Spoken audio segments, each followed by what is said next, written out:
how does President Obama get to 270 electoral votes? Well, his clearly strongest voter group is African Americans, and hundreds of preachers and other religious leaders are going to get a pep talk of sorts from members of the Congressional Black Caucus on how to combat the recent rise in voter ID laws.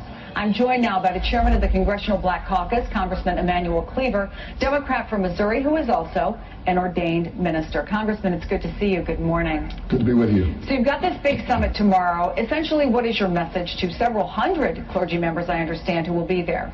Yes, we'll have representatives from 9 denominations who actually pastor somewhere in the neighborhood of about 10 million people.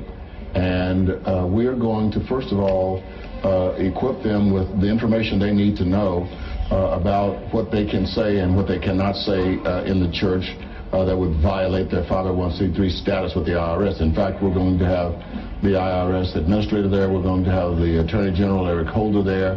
We're going to have the lawyers organization from around the country at the ACLU, all giving ministers guidance on what they can and cannot do. Our living here is dependent upon the offerings that come in. The future of this fellowship, whether it continues, is going to depend upon whether people that support it will give to the support of this ministry. So there's no question we need it, but it's not going to be tax deductible under 501c3. We're not going to play that game. I did that for 35 years. I could tell you some horror stories of what that produces, and I got to tell you that I didn't even realize the depth of the stranglehold that those tax codes hold over pastors and deacons and trustees and church officers and the churches themselves until not too long ago. And when we moved here and started this ministry, and I'm not going to give you all the details. It's not necessary that I do that, but the depth of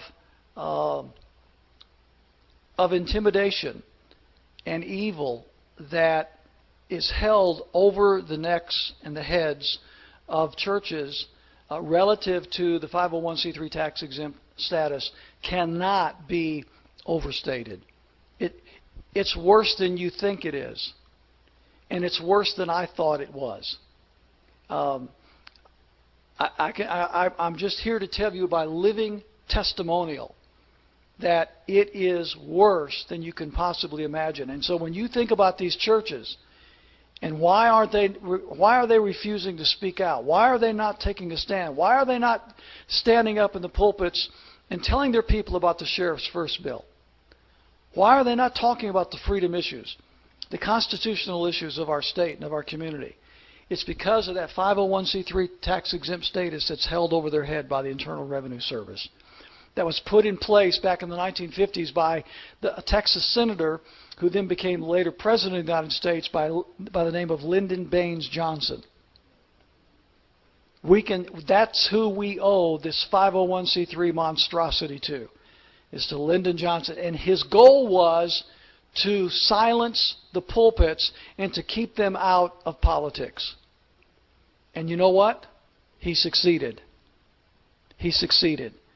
To the point that our churches today are, for the most part, totally irrelevant to anything that's going on in Washington, D.C. or Helena or anywhere else in the political world. Most churches are totally irrelevant to anything that's going on. And it's because the pastors and churches are strangled by that 501c3 tax-exempt status. And we're not going to go that route. If we fail and we're not able to continue Liberty Fellowship because of the lack of support and people want a tax deduction for their gift, then so be it. But we are not going to compromise the truth or the message of right for the sake of a tax-exempt status from the Internal Revenue Service. I'm not going to do it.